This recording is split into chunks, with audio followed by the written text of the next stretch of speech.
Part 2. Care and Harvesting. Thinning.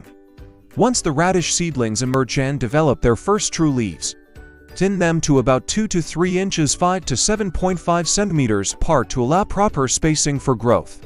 You can use the thin seedlings in salads or as microgreens. Mulching.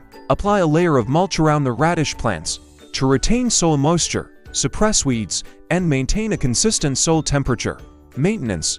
Keep the soil consistently moist and monitor for pests such as aphids or flea beetles. Use organic pest control methods if needed. Radishes are relatively low-maintenance plants. Harvesting. Radishes typically mature within 3 to 4 weeks after planting, depending on the variety. Harvest them when they reach the desired size, usually when the roots are about 1 to 2 inches to 0.5 to 5 centimeters in diameter. Gently pull the radishes from the soil, or use a small garden shovel to loosen the soil around them. Succession planting. To enjoy continuous harvest, consider planting radishes in succession every 1 to 2 weeks throughout the growing season.